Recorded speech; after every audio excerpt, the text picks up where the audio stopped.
Votre magasin Coop IGA Extra de Montmagny et l'espace santé Rachel Berry sont fiers de s'associer à CEMA TV pour la présentation de cette émission d'information. Toujours soucieuse d'être près de sa communauté, votre coopérative d'alimentation s'implique dans le mieux-être de ses 150 employés, à toujours satisfaire davantage ses 6150 sociétaires et à répondre en tout point à leurs besoins, supporter les organismes de bienfaisance et les entreprises du milieu. Votre magasin Coop IGA Extra de Montmagny, c'est tout ça et bien plus. Bonne émission! L'émission Bonjour Côte-du-Sud, une présentation du garage Corriveau Mariotech, 2 boulevard Taché-Ouest Montmagny, 418 248 3634. Sous la bannière Autoplace Maître Mécanicien, le garage Corriveau Mariotech maintient sa réputation sur le service depuis plus de 60 ans. Vous avez besoin de nous? Nous sommes là pour vous. 24 heures par jour, 7 jours semaine, le garage Corriveau Mariotech, 248 36 34. Les Caisses Desjardins de Montmagny-Lillet, fiers partenaires de l'émission Bonjour Côte-du-Sud. Les Caisses Desjardins de Montmagny-Lillet, fiers partenaires de l'émission Bonjour Côte-du-Sud. Tous ensemble, nous contribuons à faire rayonner des milliers de jeunes. Desjardins, toujours là pour faire briller la jeunesse. Vendredi 4 décembre 2020. COVID-19, 86 nouveaux cas confirmés en Chaudière-Appalaches. La ville de Montmagny estime que la couverture médiatique du journal Loi-Blanche nuit à l'image attractive de la région. Une augmentation du chiffre d'affaires pour la Coop IGA Extra de Montmagny. Tous les détails de ces nouvelles dans un instant.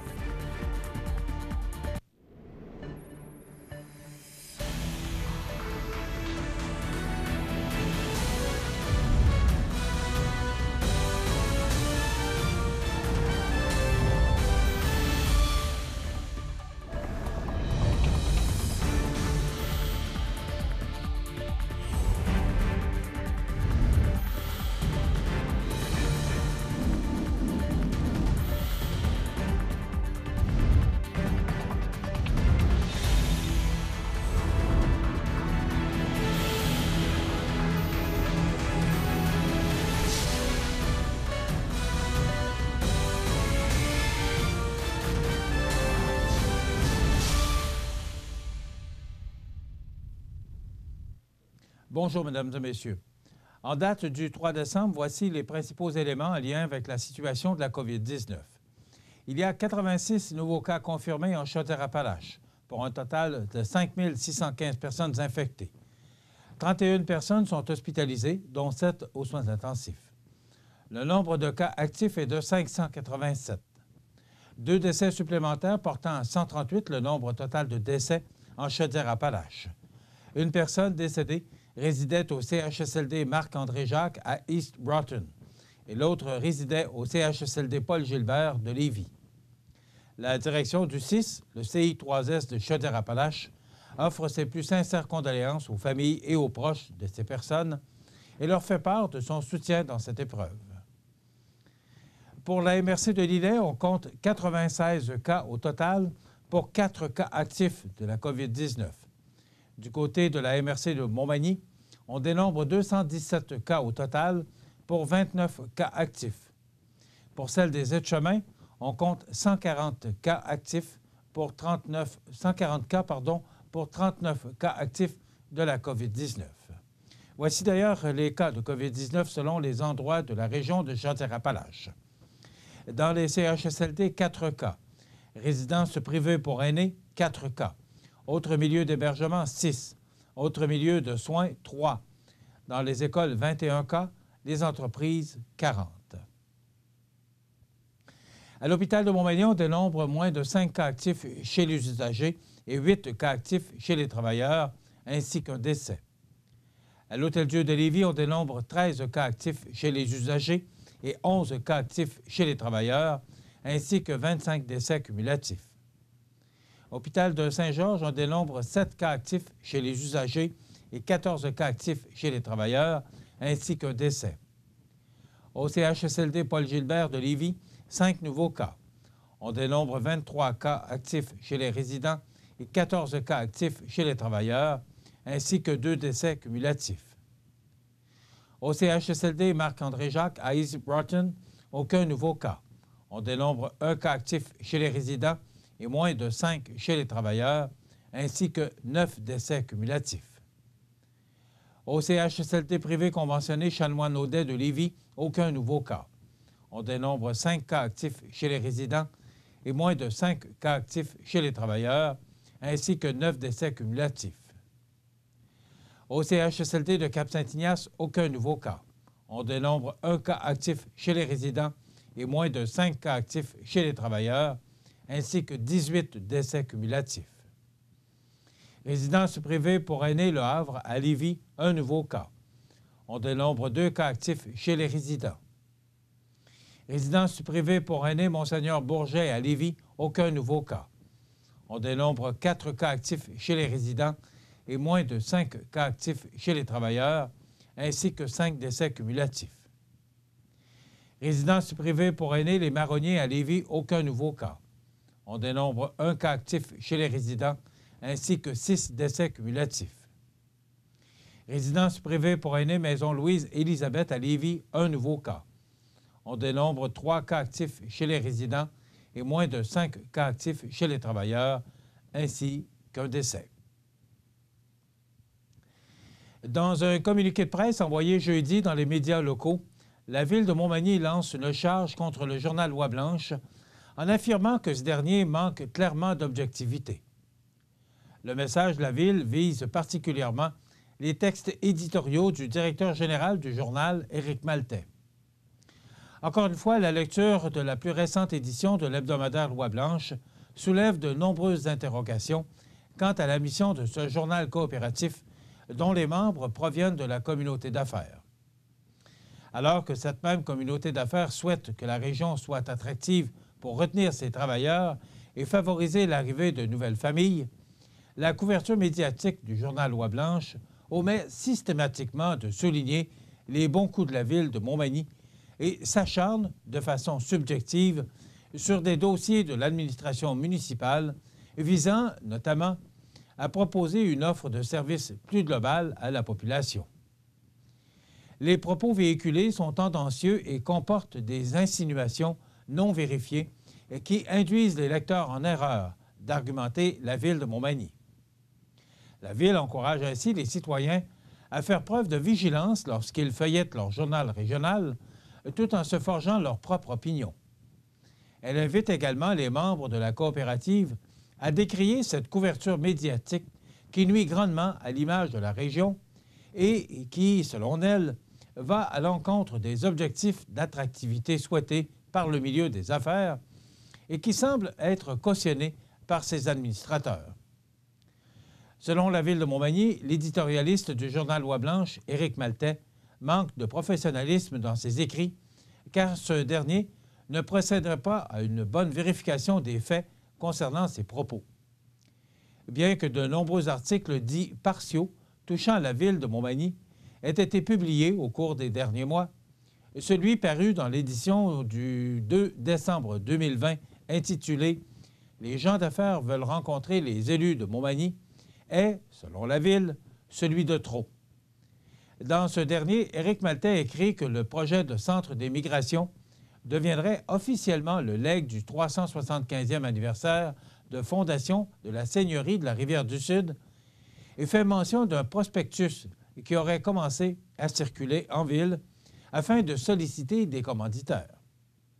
Ce média d'information fait à nouveau fausse route, car ce document a été conçu en mai 2019 afin d'être présenté à un potentiel commanditaire, alors que le montage financier du projet de rénovation et d'agrandissement du Centre des migrations tenait compte de la participation de partenaires privés. Avec l'arrivée de la pandémie, près d'1 an plus tard, la structure financière du projet a évidemment évolué et son éligibilité à une subvention pouvant couvrir 65 des dépenses admissibles a complètement changé la donne, a déclaré la Ville de Montmagny. Le document, dont la une a été publiée pour accompagner l'article, daterait donc de 18 mois. Toujours selon la Ville, ce dernier avait été présenté, à l'époque, à un nombre très restreint d'entreprises dans un cadre privé, plusieurs mois avant que le projet du Centre des migrations ne soit officiellement dévoilé publiquement en novembre 2019. Qui plus est, il aurait été destiné à des entreprises ciblées. Ce document de prospection n'a donc jamais été en circulation. Cela fait d'ailleurs belle lurette que ce lieu ne porte plus le sceau place du 375e et que la sollicitation des entreprises a cessé, notamment en raison de la pandémie. Une couverture médiatique professionnelle aurait nécessité que ces informations soient d'abord vérifiées pour éviter d'induire les lecteurs en erreur. À moins, bien sûr, que ce soit la réelle intention de M. Maltais, dans son acharnement constant, à saper les efforts déployés par la Ville pour offrir à ses citoyens un milieu de vie doté de services diversifiés et de qualité, en cohérence avec sa réflexion stratégique 2020-2025, a renchéri la Ville de Montmagny. Puisqu'il semble nécessaire de rectifier la question des legs auxquels fait référence M. Maltais, la Ville de Montmagny confirme qu'elle souhaite effectivement offrir des legs à ses citoyens dans le cadre des fêtes du 375e. Pour l'instant, le réaménagement du Rocher de la Chapelle et l'aménagement de la promenade Le Bûcheron sont les deux seuls legs ayant fait l'objet d'annonces publiques, mais d'autres seront dévoilés prochainement. Le Centre des migrations ne fait toutefois pas partie de la liste, a précisé la Ville. Dans la même foulée, la Ville de Montmagny se demande à quel moment le journal Oie-Blanche daignera publier quelques-uns de ses bons coups, car des bons coups, la Ville en a fait, estime-t-elle. Dans le contexte de la pandémie, lire de bonnes nouvelles, ça ferait grand bien à plusieurs. La manie qu'a le journal Oie-Blanche de toujours vouloir prendre l'administration municipale en défaut est contre-productive et nuit au développement de notre communauté. Ce n'est assurément pas en entretenant un climat de suspicion entre les organisations, en prêtant de mauvaises intentions aux gens ou en laissant planer le doute que la région réussira à attirer des familles, des travailleurs et des investisseurs. À force de lire des nouvelles négatives et d'entendre des discours négatifs, on devient forcément négatif. Est-ce que l'ensemble des lecteurs adhèrent à ce ton? Est-ce que les gens d'affaires aiment réellement que la région soit peinte en noir de la sorte? La Ville de Montmagny en doute fortement.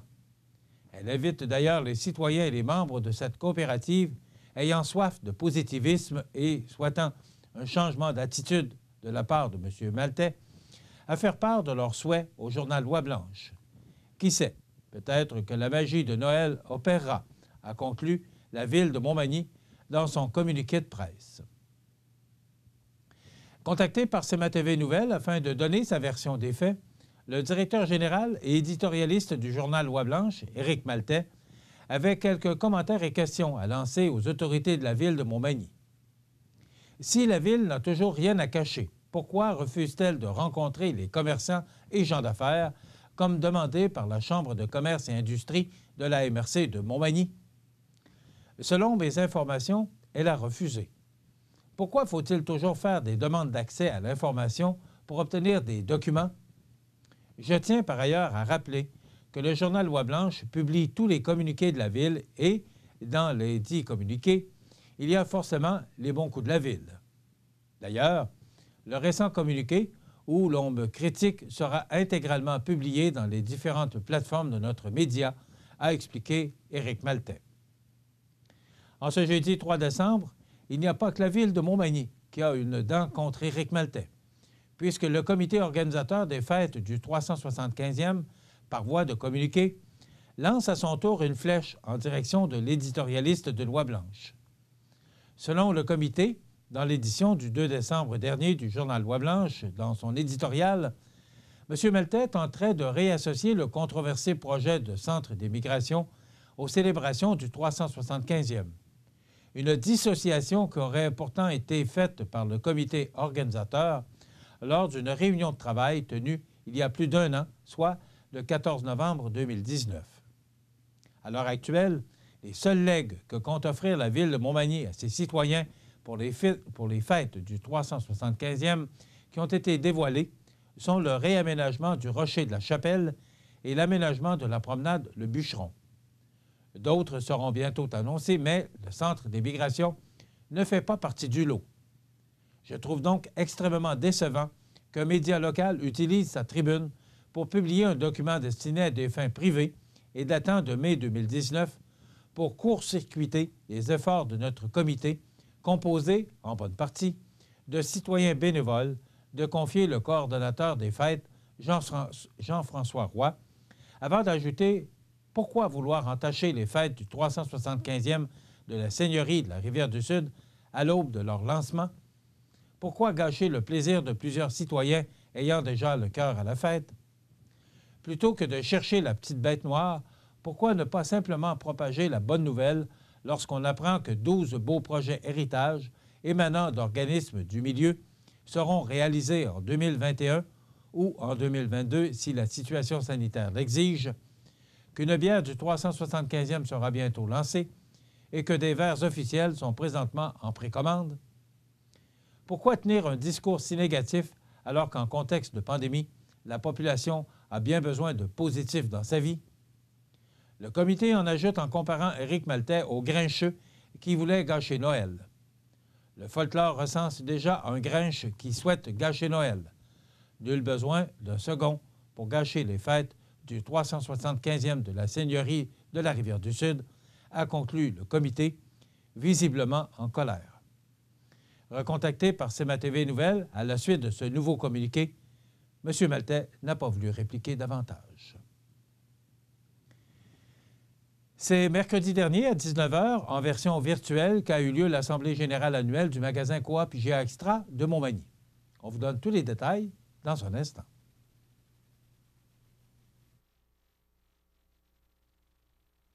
Votre Jean Montmagny a revêtu ses plus beaux habits pour les fêtes encore cette année. L'équipe tient à vous rappeler en cette période l'importance de se rassembler, d'offrir et partager, de cultiver les traditions. Aujourd'hui, votre Jean Coutu de Montmagny veut vous remercier, vous tous, d'être là année après année. Merci d'entretenir la magie. L'activité physique stimule le système digestif. Donc, vous pouvez digérer mieux. Tout va tellement mieux quand on bouge. Vous regardez CMA-TV, le réseau d'information de la Côte-du-Sud.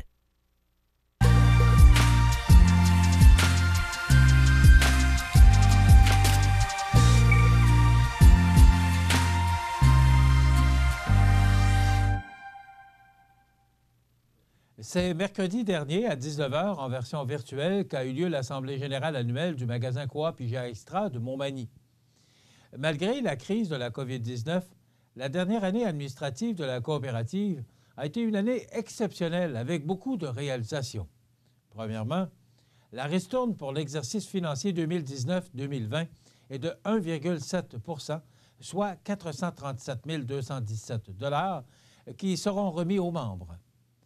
Par ailleurs, le chiffre d'affaires du magasin cette année est de 36 680 205 $, ce qui représente une augmentation car l'an dernier, le montant était de 35 333 898 $.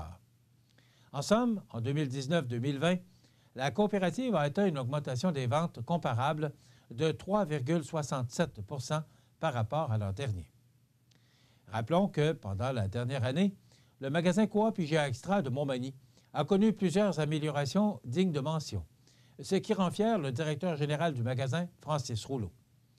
Nous nous sommes engagés à investir dans des équipements à la fine pointe de la technologie, tout en poursuivant notre virage écologique. Entre autres, nous avons implanté un nouveau système de nébulisation dans le rayon des fruits et légumes. Nous avons augmenté l'offre de services de produits en vrac, introduit un nouveau comptoir réfrigéré de bières de microbrasserie, développé un partenariat avec Yuzu Sushi et revampé l'image de notre coopérative en aménageant l'espace vert autour de la nouvelle enseigne. Conjointement avec l'organisation Le Jour de la Terre et le fonds Éco-IGA, nous avons développé des initiatives de recyclage et de compostage qui nous ont permis d'obtenir une certification Or+, a expliqué M. Rouleau. La mission de la coopérative d'alimentation se poursuit également en remettant les aliments invendus à des organismes communautaires de la région et qui s'assurent de les transformer en distribuant des repas aux gens dans le besoin. Le rayonnement du magasin dans son milieu auprès des producteurs locaux et des fournisseurs a également permis de créer de beaux partenariats d'affaires, tout en assurant la pérennité de plusieurs entreprises de la région. Il faut aussi signaler l'arrivée du Rachel Berry au sein des murs du magasin, ce qui a mené à une augmentation de l'achalandage et à une bonification de l'offre de services du IGA Magny-Montois. C'est grâce à votre soutien au quotidien et à la reconnaissance que vous avez à l'égard de notre équipe que nous pouvons continuer de vous rendre un service à la hauteur de vos attentes. Nous sommes un service essentiel dans la vie de chacun de vous et votre sécurité nous tient à cœur. Avec les années à venir, le mouvement coopératif sera appelé à prendre une place encore plus importante pour contribuer au développement économique et social de notre milieu en vous proposant une grande variété de produits de qualité. Nous sommes toutes et tous engagés dans la vie de nos membres, de nos employés et de notre communauté en restant à l'écoute de vos besoins. Dans l'année à venir, nous investirons plus de 600 000 $ dans l'objectif commun de favoriser la diversité et de réduire les fuites commerciales. En terminant, je tiens à remercier chacun de vous, membres, employés, clients, administrateurs et partenaires d'affaires qui m'ont accueilli depuis près de 2 ans et qui continuent de m'accorder votre confiance. Mon dévouement, mon implication sociale et communautaire, de même que la poursuite des nombreux projets pour notre magasin Coop IGA Extra, sont le résultat de toute l'importance et le soutien que vous consacrez à mon équipe. Heureuse période des fêtes et une année 2021 pleine de santé et de bonheur, a conclu Francis Rouleau, directeur général de la Coop IGA Extra de Montmagny, qui sera notre invité dans l'entrevue du jour aujourd'hui en compagnie de la présidente du conseil d'administration du magasin Coop IGA Extra de Montmagny, Mme Danielle Letourneau. Voilà ce qui complète notre bulletin d'actualité pour aujourd'hui. Si vous avez des nouvelles à nous transmettre, vous pouvez le faire en communiquant avec notre salle des nouvelles au 418-241-1313, poste 226. Ou encore, vous pouvez nous écrire à nouvelles@cmatv.ca. Vous pouvez également nous suivre comme plus de 13 770 abonnés le font maintenant sur la page Facebook de cmatv.ca. Vous êtes à l'antenne du réseau de télévision CMA-TV, le média le plus regardé et le plus suivi, ce qui le confirme, le média numéro 1 sur la Côte-du-Sud. Voilà, c'est tout pour l'instant. Dans quelques minutes, les prévisions de la météo, les heures de la marée et l'état des routes.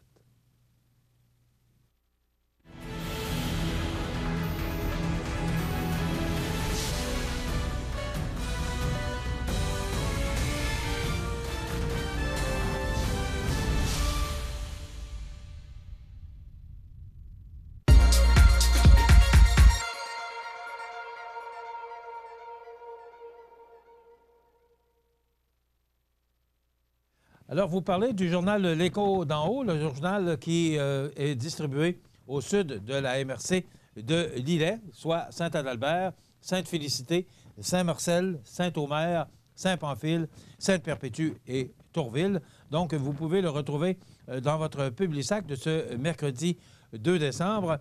Alors, on va parler, entre autres, dans ce journal communautaire, d'un projet rêvé et réalisé.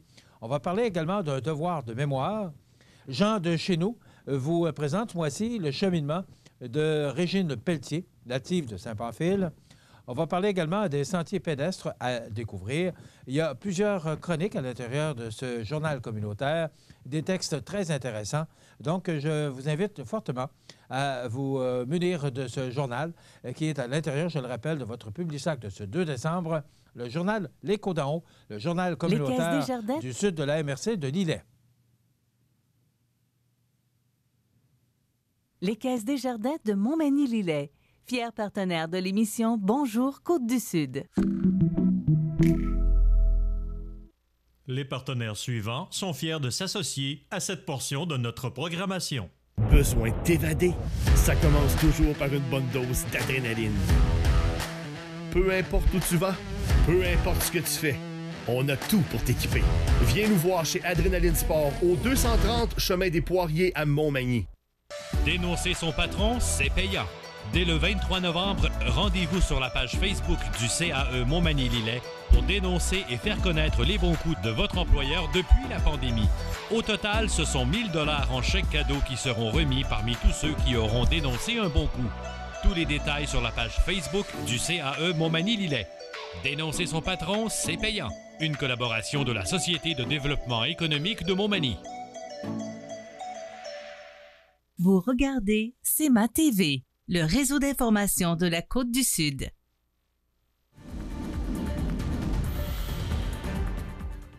Alors, hier, on a connu quand même une belle journée. J'espère que vous en avez profité. Moi, je suis allé marcher sur l'heure du souper. C'était vraiment là, doux, vraiment une belle période là, pour aller marcher. J'espère que vous avez fait de même. Maintenant, pour aujourd'hui, ce serait la dernière journée grise, du moins parce que demain, on parle de soleil.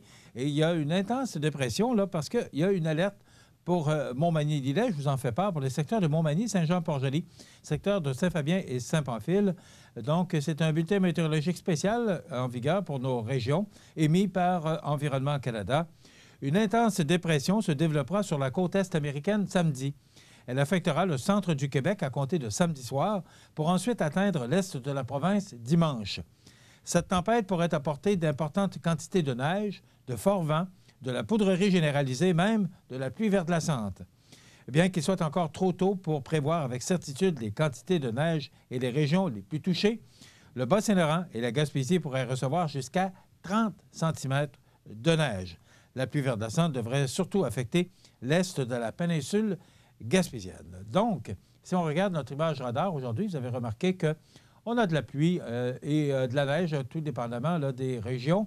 Alors, c'est d'ouest en est pour ces précipitations. Ce que ça nous donne, averse de pluie ou de neige aujourd'hui, vent du sud-ouest de 20 km/h, maximum de 3 degrés. Ce soir et la nuit prochaine, averse de pluie ou de neige avec un minimum de 1 degré. Demain, samedi, du temps nuageux, des vents devenant du nord-est à 20 km/h avec des rafales à 40 en mi-journée, température stable à 0 degré. Pour la nuit de samedi à dimanche, on nous parle de neige, du temps venteux, avec un minimum de -2. Pour dimanche, de la neige. On n'a pas les précipitations pour les accumulations, mais on parle quand même de possibilités là, de fortes précipitations, et ce sera venteux. Donc, on va appeler ça une tempête. Alors, de la neige avec un maximum de 0 pour dimanche. Lundi, c'est le dégagement qui s'amorce pour nous apporter une alternance de soleil et de nuages avec un maximum de -1. Mardi, alternance de soleil et de nuages, maximum de -3. Mercredi, alternance de soleil et de nuages, maximum de -3. Et pour jeudi, alternance de soleil et de nuages avec un maximum de -2 degrés. Les normales de saison censées de l'année sont de -3 le jour, -12 la nuit. Le soleil s'est levé à 7h11, heure normale de l'Est, et se couchera à 15h54. On a enregistré un maximum de 3,5 hier et un minimum au cours de la nuit dernière de -1,5 degrés. La pression barométrique est à 101,1 kPa à la baisse, l'humidité à 87 % et les vents soufflent actuellement de direction sud-sud-ouest à 7 km/h. Donc, il faudra être prudent là, si vous devez vous déplacer pour dimanche parce qu'on nous prévoit du mauvais temps. Les heures de la marée pour ce vendredi 4 décembre, 7h34, c'est l'heure de la marée haute. Voilà, depuis 7h34, elle sera basse à 14h01 et de nouveau haute à 19h39.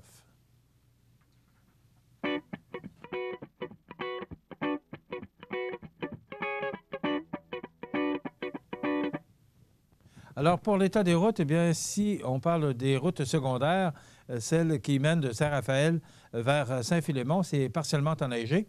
Également, la 283 qui mène de Montmagny vers Saint-Paul, c'est partiellement enneigé. Et de Saint-Paul vers Saint-Fabien, c'est enneigé. Et la 204 qui mène de Saint-Pamphile vers Saint-Fabien et Saint-Just de Bretonnière, c'est partiellement enneigé. Donc, si vous devez vous rendre au sud de notre région, il faudra être très prudent. Malgré tout ça, les bonnes nouvelles sont que l'autoroute 20 et la 132 qui mènent de Lévis vers Montmagny et la Pocatière, c'est sur pavage. Aucun problème pour ces routes. Et de Saint-Jean-Port-Joli à Saint-Pamphile, la 204, qui est sur pavage également. À Montmagny, le projet culturel et sportif en santé durable, ce sont des infrastructures modernes et variées. C'est une grande attractivité pour la région. C'est un milieu de vie pour petits et grands. En fait, le projet culturel et sportif en santé durable est pensé par et pour la région. Je m'appelle Pascal Gasse et je suis la fondatrice de Lance ton livre, une entreprise pour promouvoir les auteurs et leurs œuvres. En cette année particulière, il est difficile pour les organismes d'amasser des dons. Avec la complicité de mon professeur de piano, Caroline Gobeil, j'ai eu l'idée d'unir une de mes passions, la musique, son talent et une cause qui nous tient à cœur, la sclérose en plaques.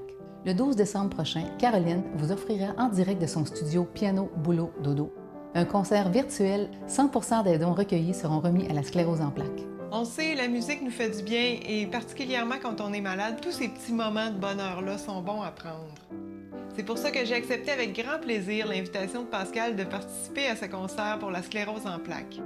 Avec Piano, Boulot, Dodo, moi je vise à rendre la musique accessible à tous, avec entre autres un programme qui est accessible aux débutants qui partent de zéro, mais aussi en partageant des événements qui font du bien comme ça, comme le concert du 12 décembre. Une cause, deux entreprises? Un rendez-vous à ne pas manquer.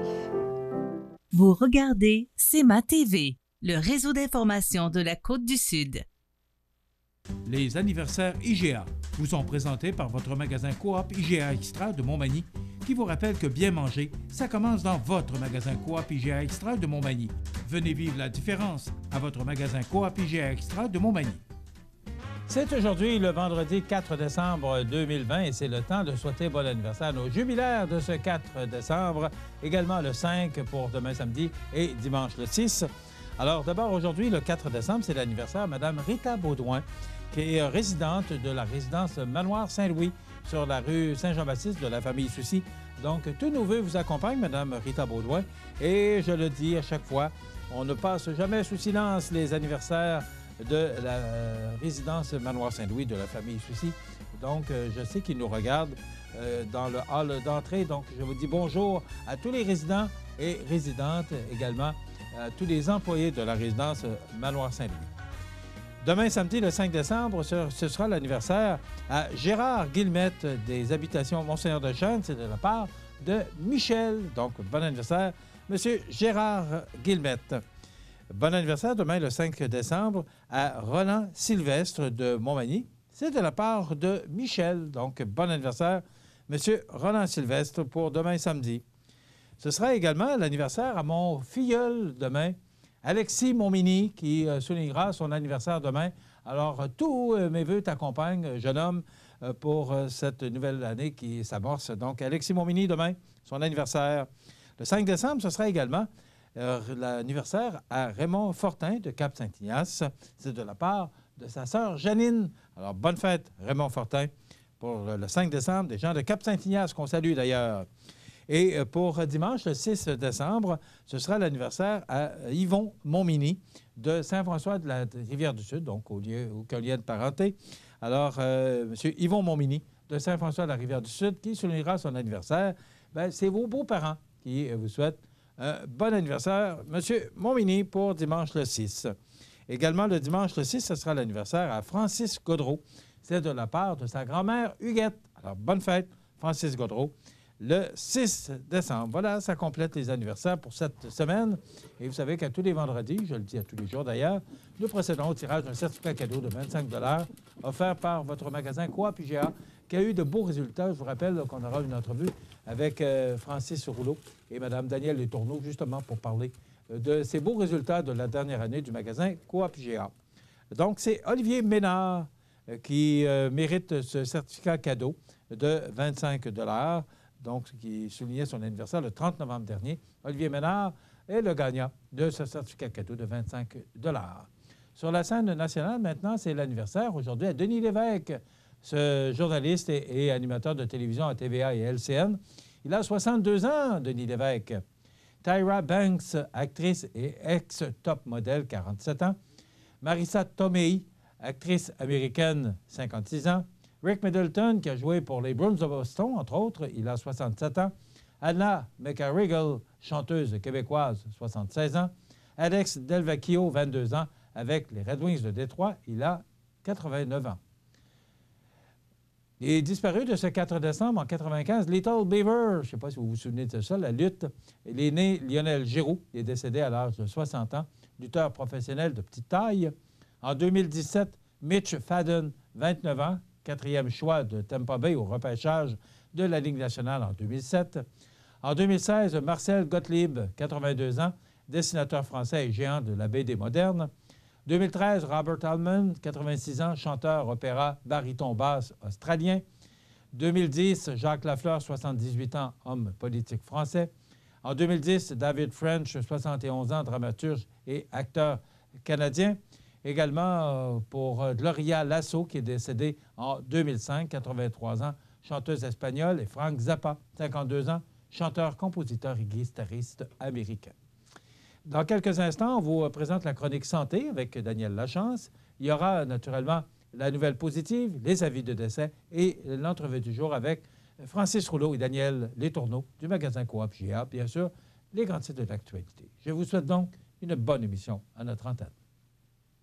Desjardins et ses membres sont toujours là pour faire briller la jeunesse. Les jeunes ont des rêves, des ambitions, des projets et les caisses Desjardins de Montmagny-Lillet sont fiers de les soutenir et de les faire rayonner. Desjardins, toujours là pour faire briller la jeunesse.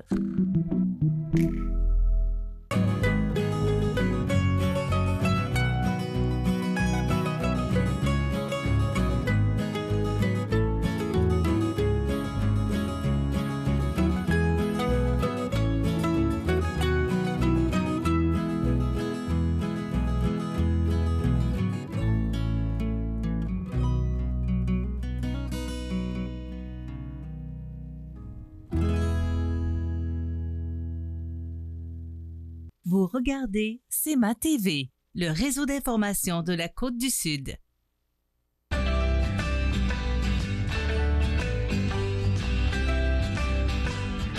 CEMA TV vous présente Parlons Santé avec votre pharmacien Daniel Lachance. Alors, on se retrouve à la pharmacie Uniprix Daniel Lachance pour vous présenter cette chronique santé. Daniel Lachance, pharmacien, bonjour. Bonjour. Daniel, on va parler aujourd'hui du côlon irritable. Peux-tu nous définir exactement c'est quoi le côlon irritable? Le syndrome du côlon irritable, en fait, c'est un... J'aurais dû dire syndrome. Oui, c'est ça. C'est le SCI, syndrome du côlon irritable, qui est un diagnostic officiel qui va souvent être amené, va être donné chez des gens. Par contre, on va avoir éliminé beaucoup d'autres diagnostics possibles. Là, parce que, dans le fond, le syndrome du côlon irritable est un trouble qu'on appelle fonctionnel, donc qui est sur la fonction du côlon et non pas, dans le fond, vraiment... Dans le fond, il n'y aura rien d'identifiable au niveau maladie. Il n'y aura pas d'inflammation, il n'y aura pas de sang, il n'y aura pas de... donc, c'est simplement des symptômes. Donc, le fonctionnement du côlon n'est pas optimal. Ça va amener divers symptômes, que ce soit des gaz, un petit peu de douleur, de la constipation chez certains, de la diarrhée. Des fois, ça alterne entre les deux chez certains patients. Mais quand on passe des échographies, des imageries, il n'y a rien d'apparent vraiment là, qui nous porte à croire qu'il y a une maladie du côlon. Fait que c'est vraiment un problème de fonctionnement du côlon qui amène divers symptômes qui peuvent quand même être incommodants pour plusieurs patients. Mais tu nommes plusieurs symptômes. Oui. Mais comment on fait? Parce que, bon... C'est ça, bien souvent, il y a beaucoup de symptômes, la diarrhée, tout ça. Plusieurs personnes normalement peuvent avoir la... C'est ça, juste ça va perdurer dans le temps, là, évidemment. Là, donc, c'est pas parce qu'on a un épisode d'une semaine de diarrhée. Pour ça peut être un virus, mais c'est vraiment quelqu'un qui a des symptômes sur une durée qui est quand même relativement longue, qui va l'amener à consulter. Souvent, les gens vont consulter le médecin. Ils peuvent venir nous voir, mais souvent, si ça perdure dans le temps, nous, on va quand même référer parce qu'il faut aller éliminer, évidemment, s'il n'y a pas une cause autre, comme par exemple la maladie de Crohn qui amène des douleurs au ventre, qui est une maladie inflammatoire de l'intestin. Si des fois, il y a un peu de sang dans les selles, malgré que dans le côlon irritable, c'est très rare. Là. Mais à ce moment-là, on va s'assurer qu'il n'y a pas une colite, des problèmes autres au niveau du côlon. Des polypes, limite. Il peut y avoir plusieurs diagnostics possibles. Fait que souvent, quand ça perdure dans le temps, on va référer au médecin qui va aller investiguer. Mais malgré des investigations, on ne va rien avoir d'apparent. Mais les symptômes, que ce soit de la constipation, de la diarrhée, des gaz, de l'inconfort intestinal, vont perdurer dans le temps, même s'il n'y a rien vraiment identifiable. Fait que souvent, là, le médecin va en venir à la conclusion d'un syndrome du côlon irritable qui atteint une grande part de la population quand même. Je n'ai pas les données exactes, mais les gens viennent souvent nous consulter pour ça. Parce qu'après ça, une fois qu'on a ce diagnostic-là, évidemment, tout ce qu'on peut faire, c'est contrôler les symptômes. C'est pas quelque chose qui se traite. Là. C'est un problème fonctionnel qu'on va aller vraiment par symptômes aller soulager à ce moment-là. Est-ce que ça se soigne ou ça se soulage? Ça se soulage. Okay. C'est ça. Donc, on va aller essayer de contrôler le mieux possible les symptômes. Il y a des gens qui réussissent très bien. Il y a divers... il peut y avoir divers degrés de sévérité là, du problème en tant que tel. Sauf que, souvent, des fois, il y a des gens qui sont facilement contrôler leurs symptômes, soit en faisant des modifications alimentaires. Il y en a d'autres que ça devient plus compliqué. Puis c'est pas un problème qui a beaucoup de recherches ou qui est très sexy au niveau des compagnies pharmaceutiques. Fait qu'il y a l'attirail de traitement tourne autour beaucoup de l'alimentation, quelques produits en vente libre, il y a eu quelques produits sur ordonnance, mais qui somme toute, les résultats sont un peu mitigés. Donc, souvent, c'est beaucoup d'essais et erreurs, malheureusement. Puis les gens, des fois, ils viennent un peu tannés parce que, le médecin c'est quelque chose, c'est du tâton, ça fonctionne pas, reviennent nous voir. Mais tu sais, ce qu'il faut savoir, c'est pas parce qu'on veut pas les aider, c'est vraiment parce que c'est vraiment un problème qui, des fois, est complexe à bien contrôler. Puis, des fois, il faut travailler avec les nutritionnistes, avec les produits aussi, les médicaments. Mais, dans le fond, il y a des gens que c'est difficile à contrôler. Là. Fait que... Mais est-ce qu'on finit par le contrôler? La plupart du temps, oui. La plupart du temps. Il y a des gens qui vont avoir des périodes où ça va être plus difficile. Souvent, des fois, les gens, par exemple, vont s'auto-traiter, vont faire le tour, vont aller des fois essayer beaucoup de produits naturels ou, vont... un peu comme à chaque fois que je fais j'ai toujours un petit côté éditorial que des fois, étant donné que c'est un problème qui n'a pas beaucoup de réponse finale par la médecine traditionnelle. Les gens vont se tourner un peu vers n'importe quel type de traitement, puis des fois vont plus se nuire que s'aider. Des fois vont payer très cher pour des choses auprès de gens un peu louches qui promettent des résultats, puis ça n'arrive pas. Donc, malheureusement, c'est ça. Souvent, c'est de faire attention parce qu'il y a beaucoup de gens. Fait qu'il faut faire du essai-erreur, il faut se tourner vers les bonnes méthodes. Puis, dans le fond, tout dépendant des symptômes qui arrivent, c'est de consulter, puis on y va par une étape à la fois pour trouver une solution pour nos patients.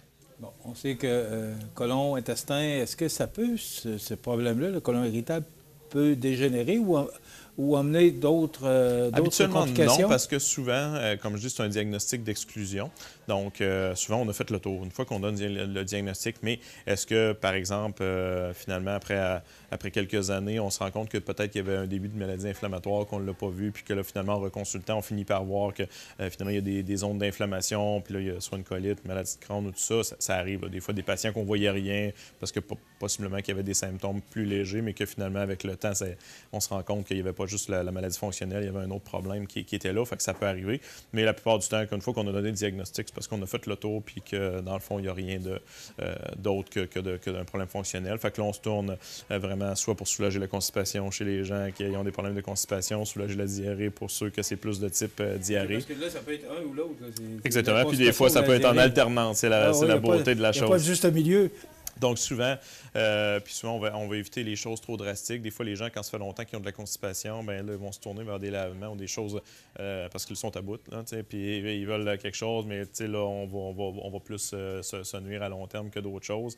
Même chose avec la diarrhée qui est chronique. Des fois, les gens vont prendre, par exemple, de l'Imodium en bonne quantité pour ralentir ça, sauf qu'à la longue, ça peut amener certains problèmes au niveau du côlon si on prend trop d'Imodium. C'est pour ça que c'est important de bien s'informer puis d'y aller avec des choses qui n'amèneront pas de complications à long terme. C'est plate et souvent on va recommander ceux qui ont de la diarrhée, des fibres avec un peu moins d'eau, des choses qui les gens se disent c'est rien que des fibres, mais souvent malheureusement on travaille avec des choses qui sont relativement naturelles, des choses qui sont relativement pas violentes, étape par étape, parce que justement on veut éviter de causer des problèmes à long terme vu que c'est un problème qui est souvent à vie.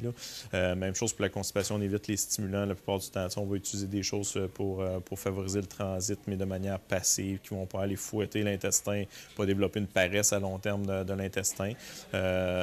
Donc, plus des émollients, des lubrifiants, des choses comme ça. Des fois, quand il y a des crampes, de l'inconfort, on peut essayer des médicaments qui vont travailler un petit peu sur le mouvement de l'intestin, la contraction musculaire. On a quelques médicaments, des fois, qui peuvent aider, mais bon, ça, c'est variable. Il y a des gens qui répondent bien, d'autres qui répondent moins bien. Ensuite, il y a les probiotiques. Des fois, il y a certaines donné certaines petites études, des fois avec les probiotiques qui sont des bactéries vivantes, les mêmes types de bactéries qu'on a dans le yogourt, mais en plus grande concentration, qui certaines personnes vont voir un peu leurs symptômes s'améliorer avec ça. Fait qu'il y a des choses à essayer, mais il faut y aller par étapes, pas faire trop d'affaires en même temps. Il y a une bonne part aussi de la nutrition. Il y a des gens qui vont faire ce qu'on appelle une diète éliminative. On va noter tout ce qu'on mange, les symptômes sont comment, quand on mange ça, quand on mange tel aliment.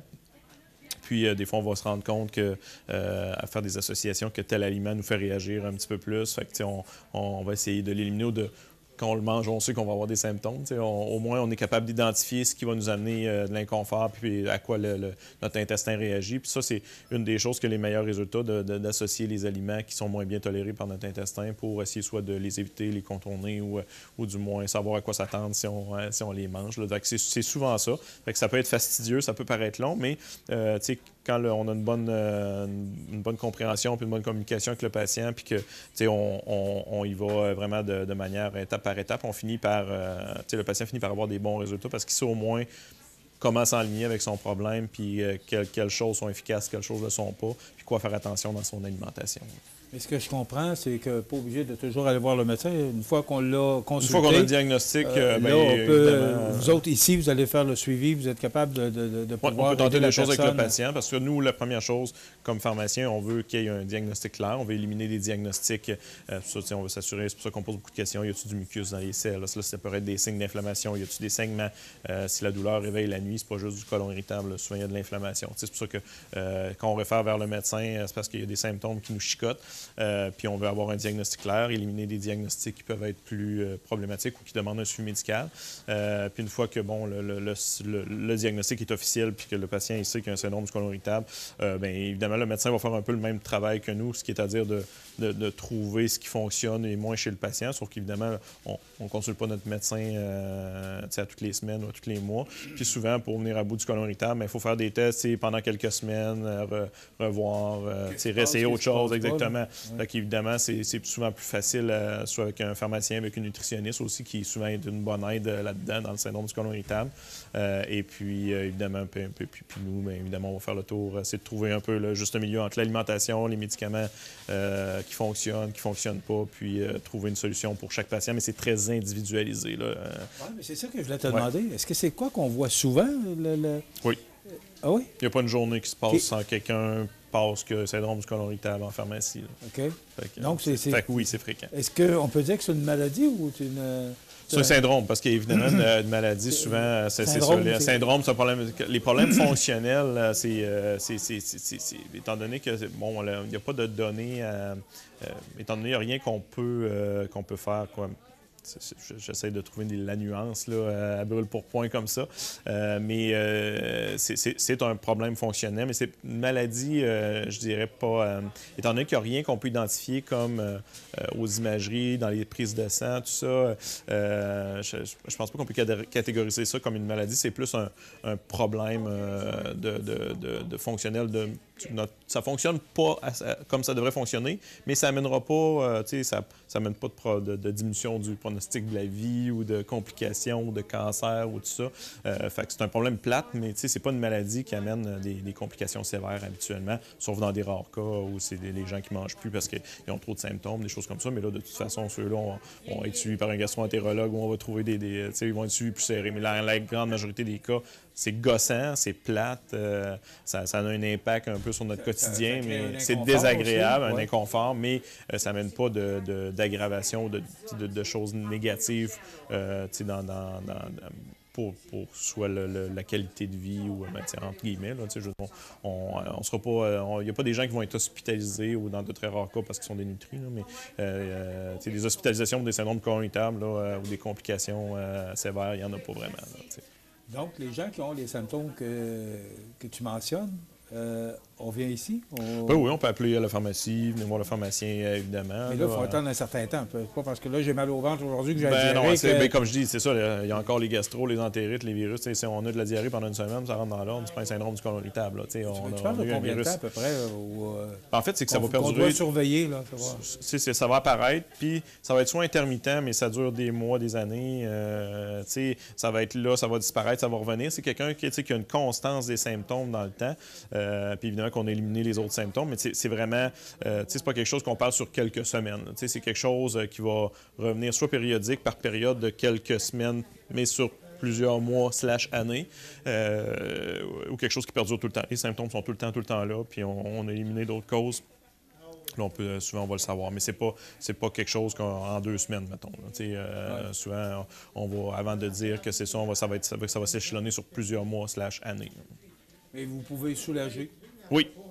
Il y a des patients qui deviennent très longs parce que ça dépend de la participation du patient. Quand le patient vraiment comprend bien, s'implique aussi, parce que si des gens ont dit de travailler sur leur alimentation, mais qui ne le font pas, qui continuent comme dans toutes leurs habitudes, mais mettons, ils essayent juste avec des médicaments, mais qui ne font pas leur part au niveau de l'alimentation, de faire des recherches un petit peu. Bien, souvent, les résultats ne seront pas là. Ça prend une participation du patient. La plupart du temps, c'est le cas parce qu'ils veulent mieux se sentir. Mais des fois, c'est qu'ils trouvent ça long, puis fastidieux parce que des fois, c'est pas vite qu'on trouve les solutions pour chaque patient. Mais c'est qu'il ne faut pas lâcher. À un moment donné, c'est du essai-erreur beaucoup, malheureusement, là, dans ce problème-là. Fait qu'il faut accepter d'être patient puis de faire une étape à la fois parce qu'on fait plusieurs choses en même temps. On ne sait plus qu'est-ce qui a marché, qu'est-ce qui n'a pas marché, finalement. Fait que... Donc, en résumé, les symptômes? Constipation qui perdure dans le temps et ou diarrhée, gaz, inconfort intestinal, douleur au ventre, gonflement. Et la période, pour se faire une idée qu'on peut avoir ce symptôme-là, c'est que ça perdure dans le temps, là, exactement. Mais souvent, ça va apparaître quand même relativement jeune. Là, il y en a à l'adolescence déjà, mais à l'âge adulte, là, vingtaine, trentaine, les symptômes peuvent sortir. C'est rare qu'un syndrome du côlon irritable va sortir à 65 ans et qu'on n'a jamais eu dans notre vie. C'est pas impossible, mais quand même, souvent, on le sent en relativement jeune âge. Merci, Daniel, c'est intéressant. On en apprend tous les jours. Le syndrome du côlon irritable. Irritable, oui. Alors, on parle pas du beau-frère. On aura appris ça. Donc, si jamais vous avez les symptômes que Daniel vient de nous mentionner, oui, c'est ça, je suis en train de me tromper, voilà, là. Oui. Alors, donc, si vous avez besoin de conseils ou encore si vous avez les symptômes que Daniel vient de mentionner, tout simplement, rendez-vous ici chez Uniprix Daniel Lachant, consultez, puis on saura vous donner les bons produits ou les bons remèdes. Ou les renseignements, tout simplement. Vous soigner aiguiller les patients. Et vous soulager surtout. Donc, voilà, ça complète notre chronique santé pour aujourd'hui. Merci, Daniel. Merci. On se retrouve dans 2 semaines.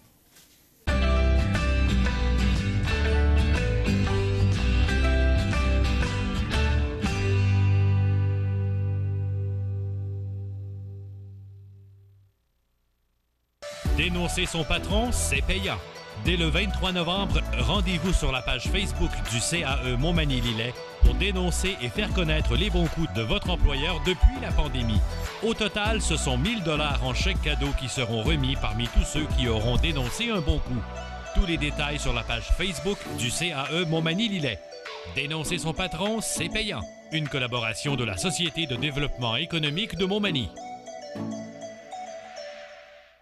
La nouvelle positive. Une présentation du Centre d'action bénévole des MRC de Montmagny et de Lillet. Organisme voué à l'amélioration de la qualité de vie des individus et des groupes par le bénévolat. 248-7242. Depuis 40 ans, le Centre d'action bénévole des MRC de Montmagny et de Lillet est un organisme voué à l'amélioration de la qualité de vie des individus et des groupes par le bénévolat. Le Centre d'action bénévole valorise ceux et celles qui désirent s'impliquer, répond à des besoins par divers services à la collectivité en développant de nouveaux groupes de bénévolat et assure des services directement à notre communauté. Le Centre d'action bénévole des MRC de Montmagny et de Lillet. À Montmagny, 248-7242. Alors, la nouvelle positive de ce vendredi 4 décembre, la région de Montmagny qui relance son partenariat avec la France. Malgré la COVID-19, la MRC de Montmagny et la communauté de communes du pays de Ney, son équivalent dans le sud-ouest de la France, ont convenu de poursuivre leur partenariat au bénéfice des jeunes et de leur formation. On souhaite ainsi accueillir et intégrer de jeunes Français dans notre région, mais aussi on propose à des jeunes du secteur d'aller s'immerger en France le temps de quelques mois pour un premier emploi ou peut-être même poursuivre une formation. Afin de combler un manque de main-d'œuvre tout en mettant de l'avant l'attractivité du territoire et de partager le savoir-faire, la MRC de Montmagny souhaite accueillir de jeunes Français. Ceux-ci auront la chance de vivre une expérience québécoise immersive en passant quelques mois dans notre région. Le dépaysement restera par ailleurs modéré grâce à notre langue commune, facilitant ainsi l'intégration de ces jeunes. Un alliage de formation et de professionnalisation sera donc proposé dans les domaines porteurs et un manque d'employés de notre territoire. La MRC propose aussi à des jeunes de la région d'aller séjourner en France afin de se former et travailler. C'est pour eux une chance d'ouverture sur le monde que de donner à des jeunes l'opportunité de se former sur un continent. Cet échange sera bénéfique aux deux territoires car il comblera un besoin de main-d'œuvre, mais aussi mettra l'accent sur la beauté et la chaleur dégagée par les régions respectives. Donc, notre nouvelle positive aujourd'hui, la région de Montmagny qui relance son partenariat avec la France. La nouvelle positive, une présentation du Centre d'action bénévole des MRC de Montmagny et de Lillet, organisme voué à l'amélioration de la qualité de vie des individus et des groupes par le bénévolat. 248-7242. Les prévisions de la météo, une présentation de Promutuelle Assurance Montmagny-Lillet, toujours à l'écoute de vos besoins. La météo est présentée par Promutuelle Assurance Montmagny-Lillet, où des professionnels de chez nous sont heureux de répondre à tous vos besoins en assurance. Promutuelle Assurance Montmagny-Lillet est là, dans la région, pour ses membres et la communauté.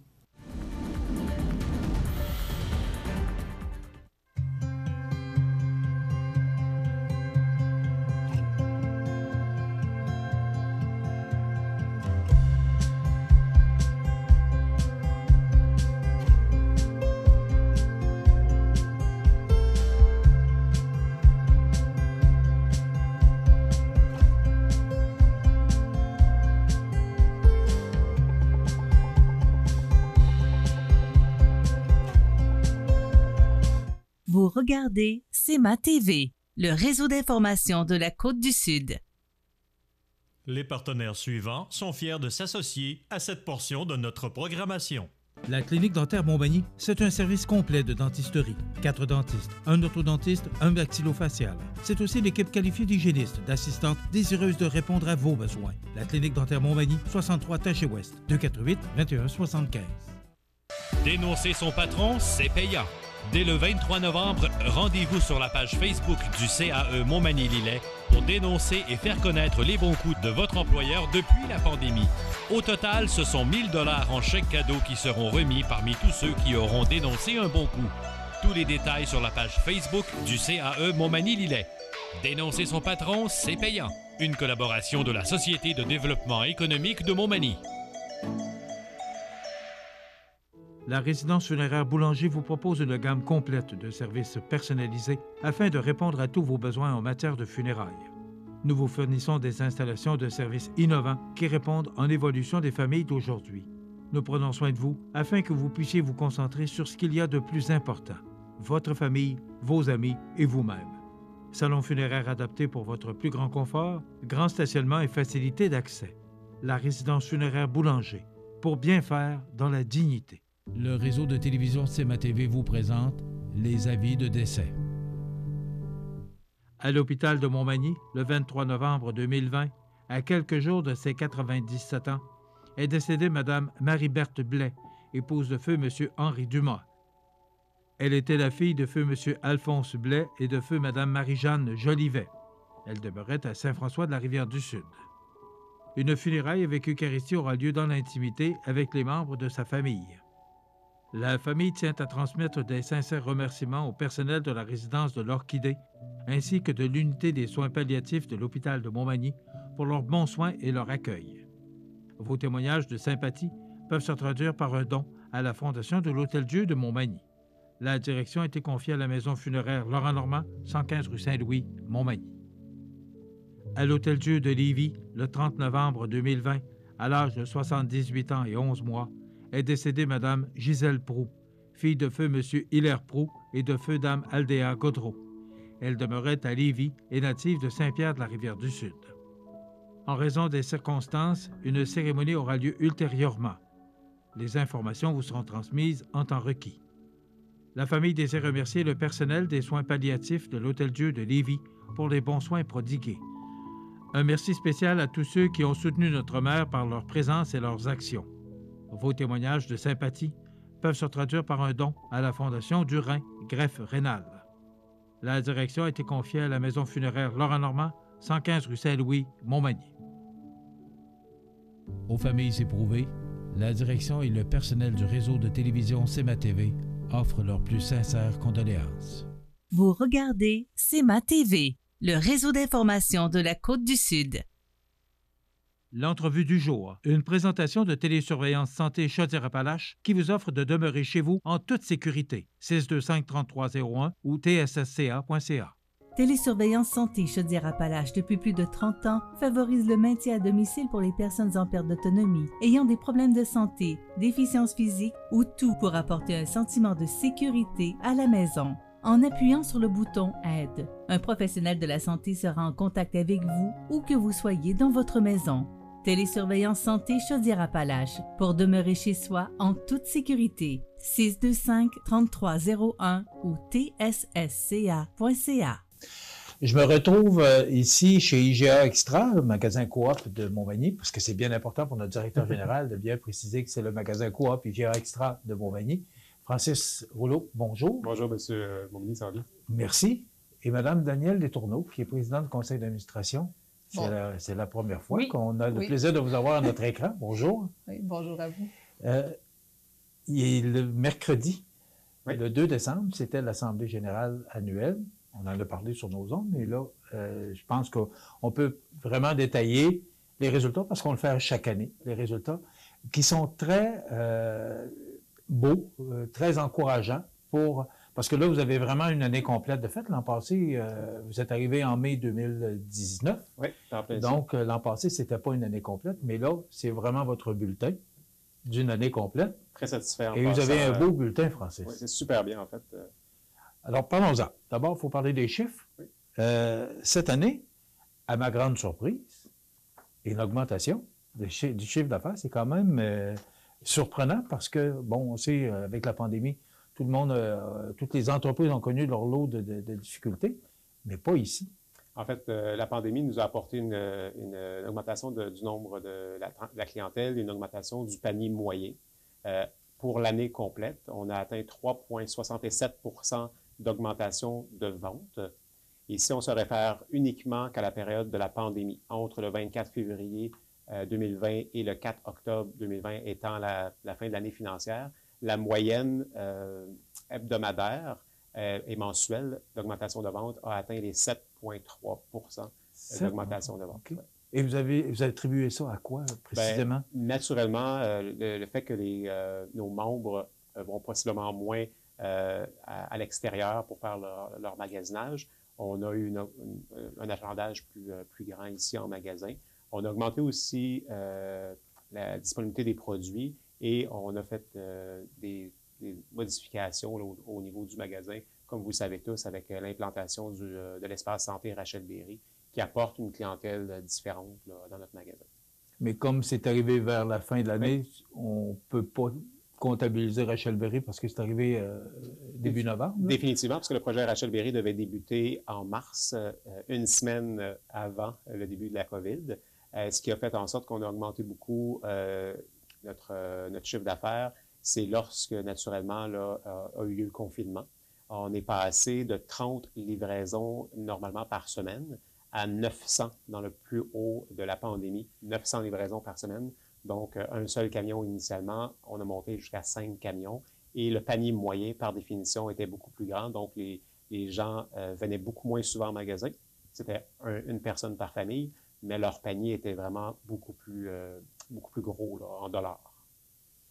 Et si on regarde, parce qu'il faut parler, si on parle de revenus, il faut parler de dépenses, parce qu'on s'en va vers la ligne du bas tranquillement. Oui, par rapport aux dépenses, Francis, bon, cette année, il y a eu plus de dépenses en raison de la pandémie, on le sait. Oui. Sinon, les résultats auraient été beaucoup plus significatifs, beaucoup plus beaux que l'an dernier. Expliquez-nous un peu.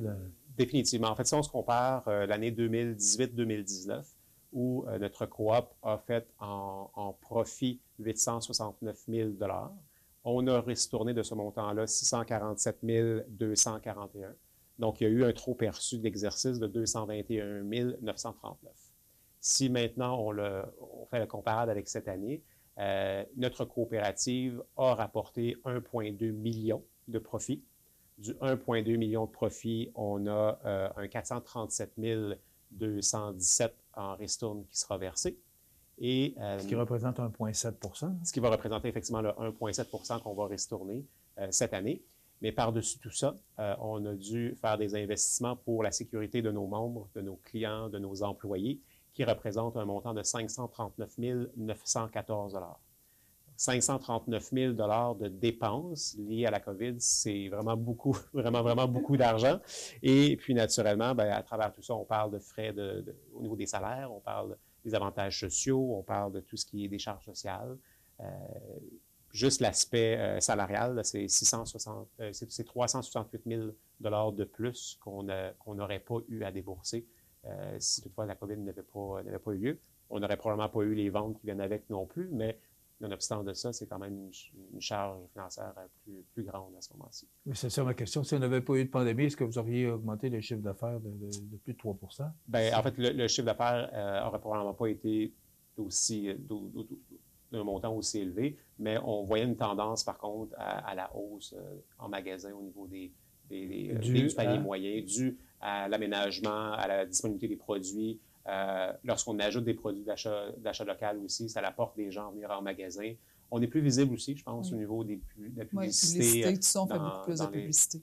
Dans les journaux, chez vous, à la radio, on s'est impliqué un petit peu. Donc, c'est sûr que ça a un bon impact. Et les partenariats qu'on fait avec les entrepreneurs locaux, avec les entreprises locales, avec les organismes à but non lucratif font en sorte que les gens sont portés à venir dépenser chez nous parce qu'ils savent qu'on redonne à la communauté.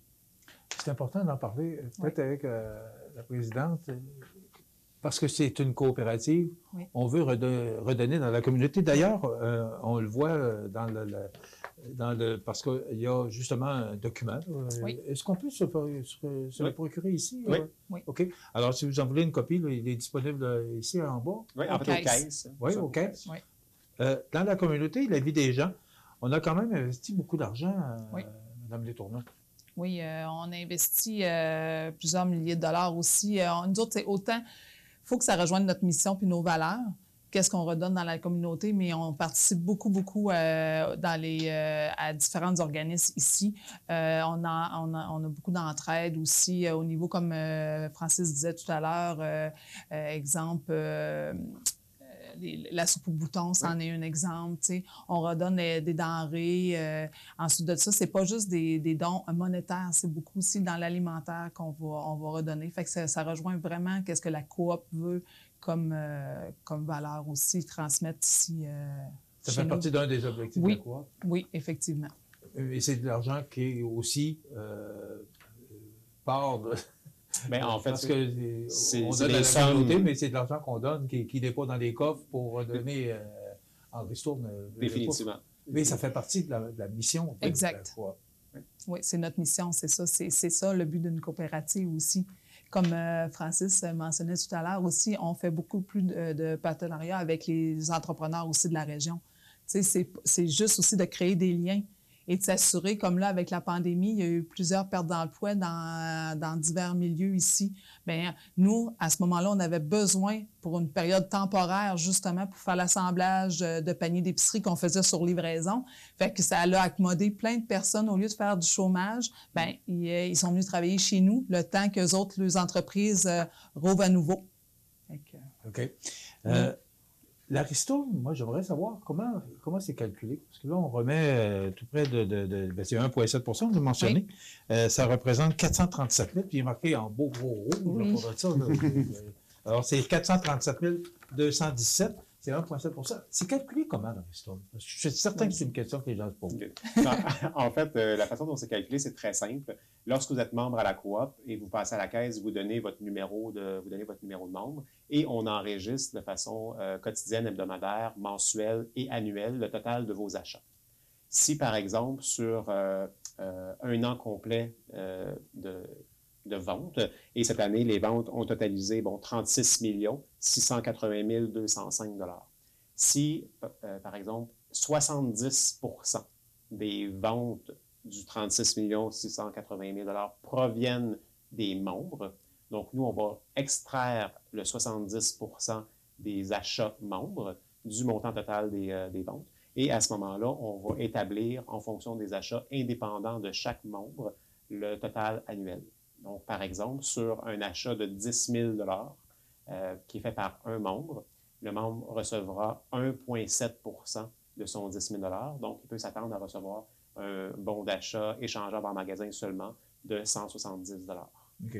Et c'est de l'argent qui revient.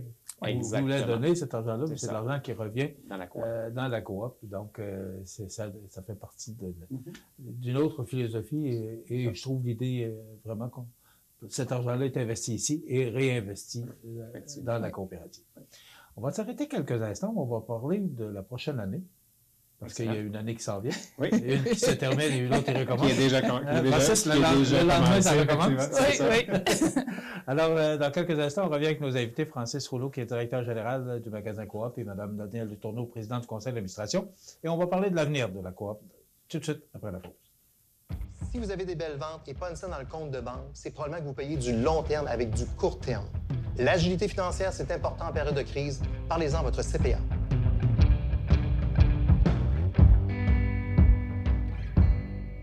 Votre Jean Coutu de Montmagny a revêtu ses plus beaux habits pour les fêtes encore cette année. L'équipe tient à vous rappeler en cette période l'importance de se rassembler, d'offrir et partager, de cultiver les traditions. Aujourd'hui, votre Jean Coutu de Montmagny veut vous remercier vous tous d'être là année après année. Merci d'entretenir la magie. Vous regardez CEMA TV, le réseau d'information de la Côte-du-Sud. L'entrevue du jour, une présentation de Télésurveillance Santé Chaudière-Appalaches qui vous offre de demeurer chez vous en toute sécurité. 625-3301 ou tssca.ca. Je vous rappelle que mes invités, M. Francis Rouleau, qui est directeur général du magasin Coop IGA Extra de Montmagny, et Mme Danielle Letourneau, qui en est la présidente du conseil d'administration. Moi, ce que j'aimerais aborder maintenant, c'est de parler des retombées économiques de notre coopérative, parce que c'est quand même important de le mentionner. Il y a beaucoup d'argent. D'abord, c'est un gros employeur et beaucoup d'argent qui circule en ville, justement, par rapport à ce gros employeur qu'est la Coop. Oui, effectivement. Mais en fait, l'an passé, jusqu'au 4 octobre 2020, la Coop a payé en salaires et avantages sociaux 4 773 211 $ à travers une moyenne annuelle de 145 emplois en magasin, que ce soit des employés qui sont ici à temps plein, à temps partiel, et même des étudiants. Et d'ailleurs, j'en profite pour féliciter tous nos employés, nos jubilaires, qui ont de façon générale entre 5 ans et 30 ans d'ancienneté actuellement en magasin. On en a quand même une bonne masse qui fait en sorte... C'est important de le mentionner parce qu'ils ont tenu le fort aussi. On doit manger. On doit manger, c'est important. Et pendant la pandémie, ils ont été là, puis ils nous ont donné toujours le même service. C'est important de le mentionner. Oui, puis en fait, ils l'ont fait avec le sourire, puis c'est des gens qui collaborent avec nous, puis qui nous suivent dans nos projets aussi en magasin. Aussi, moi, je voudrais parler du 600 000, parce que cette année, on a investi 600 000 avec, entre autres, le projet de Rachel Berry, puis il y a eu des beaux projets. L'année prochaine, on fait quoi?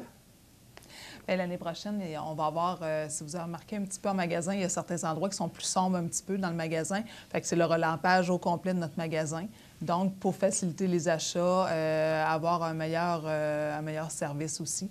Ensuite de ça, c'est l'entretien de la bâtisse. C'est comme autre chose, il faut qu'on voit ça année après année. Puis là, on est rendu, c'est la toiture, climatisation, chauffage qu'on doit regarder.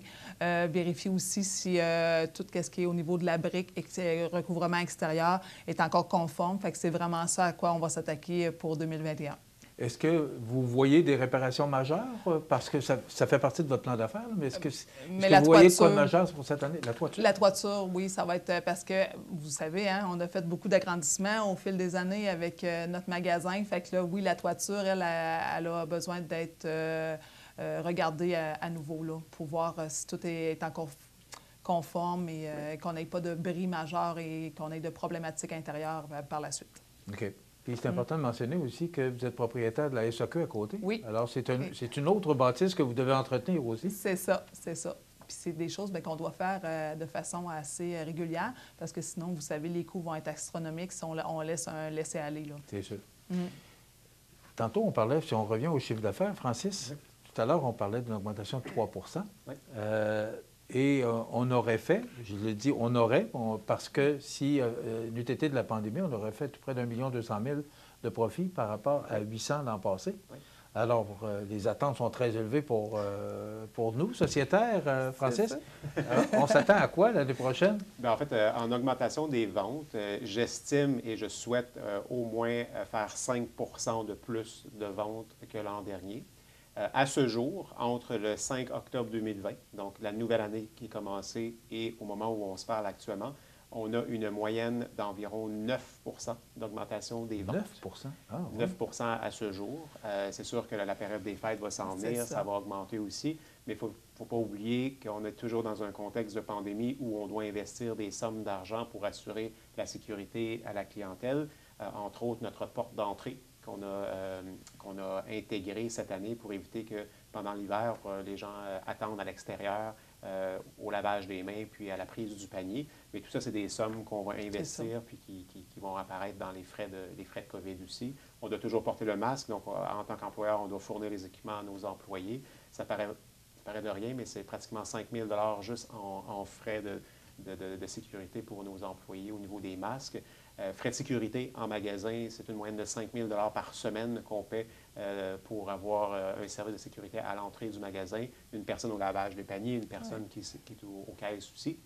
Donc, tout ça fait en sorte que, malgré l'augmentation des ventes qu'on estime plus grande que l'année passée, n'en demeure pas moins que les frais reliés à tout l'exercice et les opérations en magasin vont rester quand même assez élevés.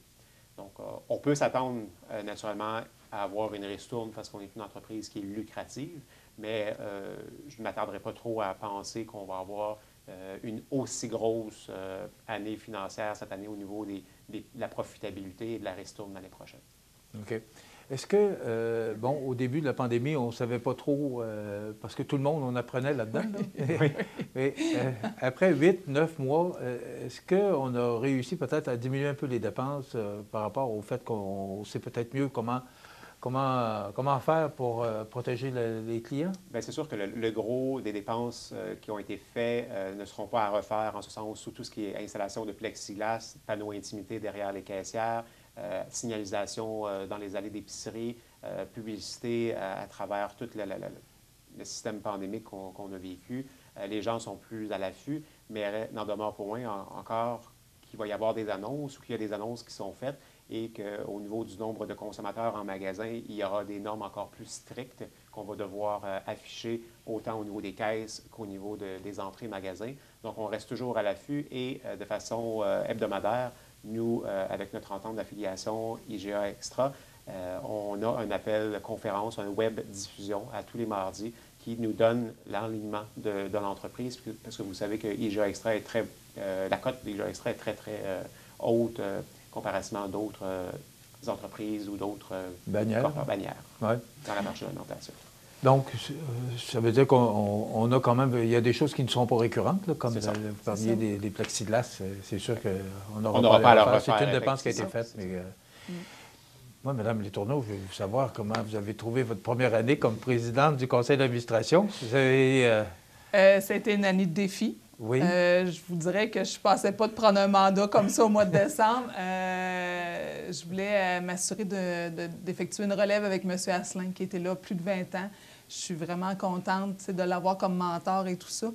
Mais je vous dirais que je pensais que j'allais apprendre peut-être à plus petits pas. J'ai été obligée d'apprendre rapidement. C'est ça, fait que depuis le mois de mars, je travaille vraiment conjointement. C'est beaucoup d'heures que je m'implique quand même auprès du magasin Coop. Fait que donc, oui, j'ai appris beaucoup dernièrement, mais c'est quelque chose qui me rejoint beaucoup aussi, là, de m'impliquer, le bénévolat et tout ça, et redonner à ma communauté. Ça, c'est important ce que vous venez de mentionner.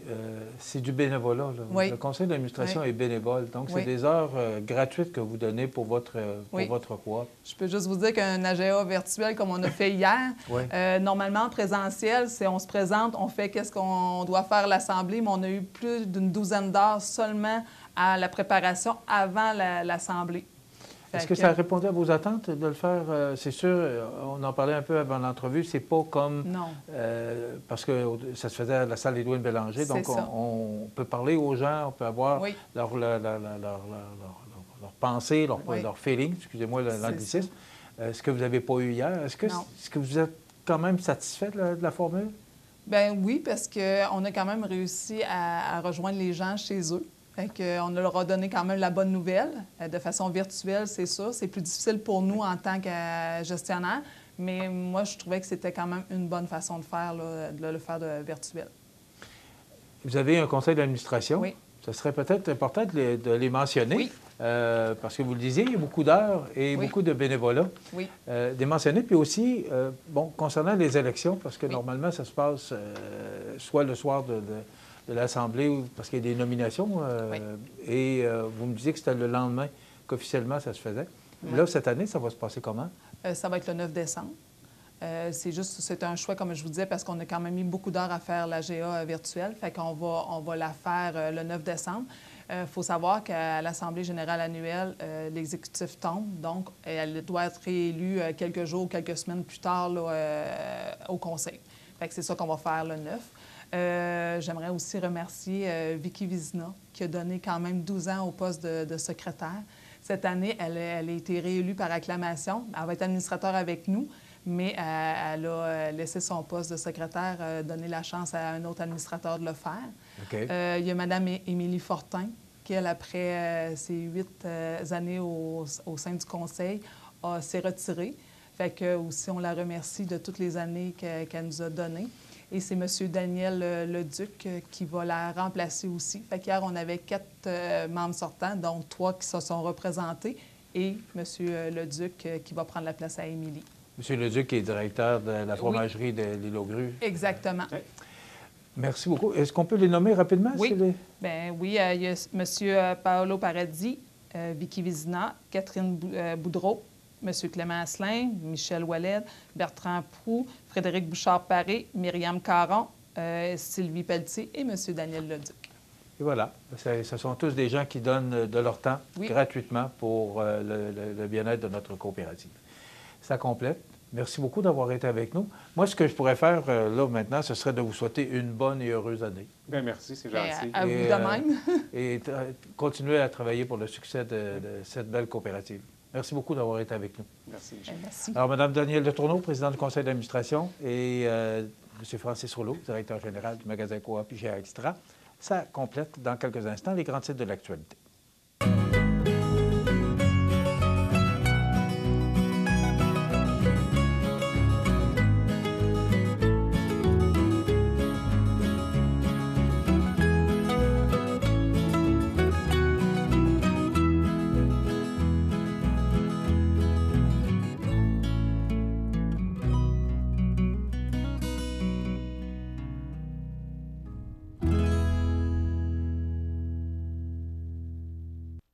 Dénoncer son patron, c'est payant. Dès le 23 novembre, rendez-vous sur la page Facebook du CAE Montmagny-Lillet pour dénoncer et faire connaître les bons coups de votre employeur depuis la pandémie. Au total, ce sont 1 000 $ en chèque cadeau qui seront remis parmi tous ceux qui auront dénoncé un bon coup. Tous les détails sur la page Facebook du CAE Montmagny-Lillet. Dénoncer son patron, c'est payant. Une collaboration de la Société de développement économique de Montmagny.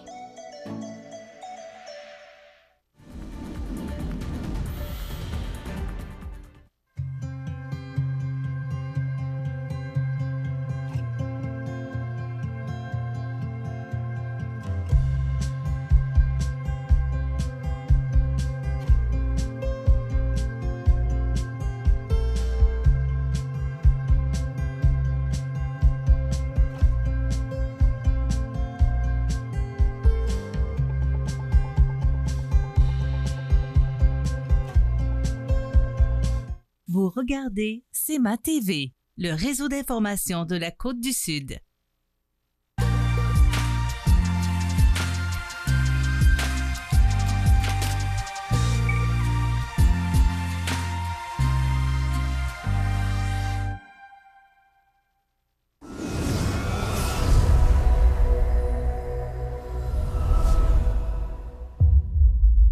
Alors, dans l'actualité de ce vendredi 4 décembre, vous rappelez qu'on a encore 86 nouveaux cas confirmés en Chaudière-Appalaches, hier 133.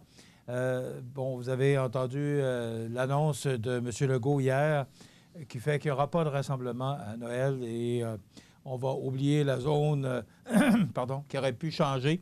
Donc, j'ai l'impression qu'on va vivre avec ça, du moins jusqu'après les fêtes. La Ville de Montmagny estime que la couverture médiatique du journal Voix-Blanche nuit à l'image attractive de la région. C'est suite, entre autres, plusieurs textes de M. Maltais, c'est ce qu'on mentionne, mais particulièrement là, celui de la semaine dernière dans l'édition du 2 décembre, de cette semaine, pardon, du 2 décembre, là, qui aurait fait déborder le vase de la Ville de Montmagny. Alors, ils ont émis un communiqué aux médias locaux. Alors, on vous en a fait lecture d'ailleurs. Je vous invite à voir ou à regarder cmatv.ca pour en connaître davantage si vous avez manqué le bulletin de nouvelles. Une augmentation du chiffre d'affaires pour la coop IGA Extra de Montmagny. Je pense qu'on a donné tous les détails vraiment complets de cette belle réussite de la dernière année malgré cette pandémie. M. Rouleau fait un excellent travail, il faut le mentionner. Une augmentation de 3,67 d'augmentation dans un contexte comme on l'a connu. Mais bien sûr, on travaille fort sur l'achat local et ça commence à porter ses fruits. Et merci à vous parce que c'est grâce à vous si on connaît de tels résultats et si le commerce, parce que moi, ce que j'entends, là, c'est que les commerçants font de bonnes affaires dans la région. Donc, ça veut dire, c'est sûr qu'on demande de limiter les déplacements. Ça veut dire que les gens achètent plus localement. Et c'est tout à votre honneur parce que ça aide à notre économie locale. Maintenant, au CHSLD de Cap-Saint-Ignace, aucun nouveau cas. On dénombre 1 cas actif chez les résidents et moins de 5 cas actifs chez les travailleurs. Donc, la situation qui s'améliore au CHSLD de Cap-Saint-Ignace. Donc, on salue tous les gens qui demeurent, les résidents, résidentes du CHSLD de Cap-Saint-Ignace, mais aussi les travailleurs. On est avec vous, on pense à vous. Maintenant, on a parlé de coop IGA. Vous pouvez, si vous voulez, pour obtenir tous les résultats, là, je l'avais en main hier lors de l'entrevue parce qu'on a réalisé l'entrevue hier après-midi. Donc, vous avez tous les détails de ce qu'on a raconté si vous voulez avoir plus d'informations. Mais si vous voulez savoir la ristourne, le montant que vous allez obtenir pour cette année, vous n'avez qu'à prendre le montant acheté cette année. On le voit toujours sur le coupon de caisse et le multiplier par 1,7, ça va vous donner le montant que vous allez obtenir de ristourne cette année. Maintenant, les finalistes, parce qu'on a une promotion sur notre page Facebook qui fonctionne à fond de train, on est vraiment tellement surpris. C'est vraiment là, succès. Alors, les finalistes des jeudis payants, parce que c'est une promotion qui encourage l'achat local, on travaille fort, nous aussi, à vouloir encourager les gens à vouloir magasiner chez nous. Alors, les finalistes sont Jessie Roussel pour le Jean Coutu, Sylvie Gaumont pour monbureau.ca, Dave Chouinard pour le magasin Coop IGA Extra, Maryse Caron pour les produits de beauté Juvente et Steve Gosselin de Bouffard Sport. Donc, ce sont les finalistes, les grands gagnants ou le grand gagnant pour un certificat cadeau, pour 1 000 $ en certificat cadeau que la personne voudra bien dépenser chez ces 5 commerces. C'est elle qui décidera. Prendre 1 000 $ à une seule place ou encore à différentes places dans les 5, les Jean Coutu, Monbureau, IGA, Juvente et Bouffard Sport. C'est la personne qui décidera. Maintenant, vous rappelez qu'il y a une intense dépression qui se développera sur la côte est américaine samedi. Elle affectera le centre du Québec à compter de samedi soir pour ensuite atteindre l'est de la province dimanche. Donc, cette tempête pourrait apporter d'importantes quantités de neige, de vent fort, de la poudrerie généralisée, même de la pluie verglaçante. Donc, la prudence s'impose pour ce dimanche. Ça devrait commencer demain soir, samedi, et se poursuivre dimanche. Lundi, eh bien, c'est notre première chronique optométrie avec le docteur Georges Louis de Sky Vision, cette nouvelle clinique d'optométrie au 61 boulevard Taché. Donc, c'est à ne pas manquer, c'est très intéressant. On me fait passer un examen de la vue. Et l'entrevue du jour, Mireille Thibault, directrice au développement économique et communication. Ça complète. Je vous souhaite de passer une excellente fin de semaine. Soyez prudents si vous devez utiliser les routes du secteur. Bonne journée, à lundi. Vous regardez CMA-TV, le réseau d'information de la Côte-du-Sud. Desjardins et ses membres sont toujours là pour faire briller la jeunesse. Les jeunes ont des rêves, des ambitions, des projets et les caisses Desjardins de Montmagny-Lillet sont fiers de les soutenir et de les faire rayonner. Desjardins, toujours là pour faire briller la jeunesse. L'émission Bonjour Côte-du-Sud, une présentation du garage Corriveau Mariotech, 2 boulevard Taché-Ouest Montmagny, 418 248 3634.